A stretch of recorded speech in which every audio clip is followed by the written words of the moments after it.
into this earlier around like, are people actually coming back to the office? And like, we're almost 3 years into this pandemic now. And at first it seemed like there was going to be a stretch where people are going to come back to the office, but it feels like people, employees are really reluctant to come in, and organizations are either making mandates to you must come in or we're going fully remote. Is this here to stay, or are we ever going to get back to normal, Michael? I don't know if anyone would recognize what normal would look like after this.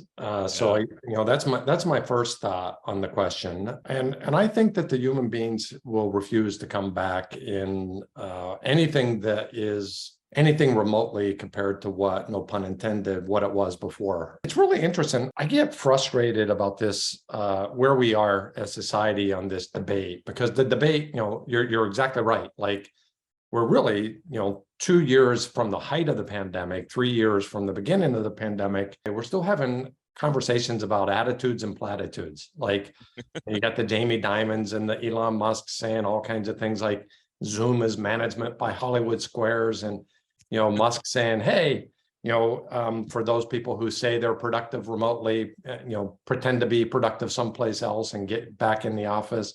Then you got employees, frankly, that are contradicting themselves. If I were to lean on one side, I would say we learned a lot about how to be very effective in remote work, and there are probably net more benefits than losses.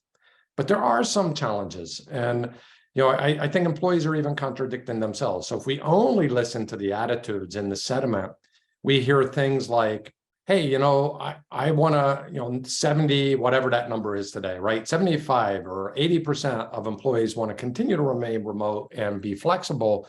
And then in the same surveys, they're saying things like 69% of us can't wait to get back in the office to reconnect with our friends. And Yes. so it's like, these are the same human beings in the same survey. So I take the middle ground on this and think that there's a third way.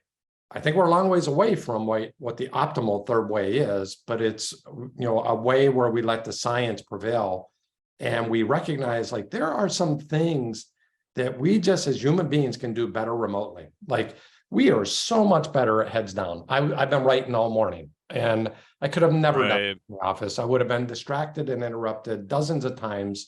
And if I'm in a stream of consciousness and trying to really be heads down in deep concentration work, there's no substitute for, being somewhat in isolation.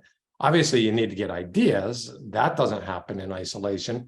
But on the other hand, there are just times where I don't know, it's lonely, right? It's not. Oh, absolutely. It's not. I want to see real human beings. I want to absorb your energy, and I want to get back in the office, and I want to brainstorm. And Scott, this will mean a lot to Scott Cole, but I want to go to the whiteboard. Like, I want to start scribbling on those whiteboards behind you that we've done so many times before. And I just, I don't know, maybe you can replicate that someday in a remote environment, but I think we're a little ways away from what that looks like just yet.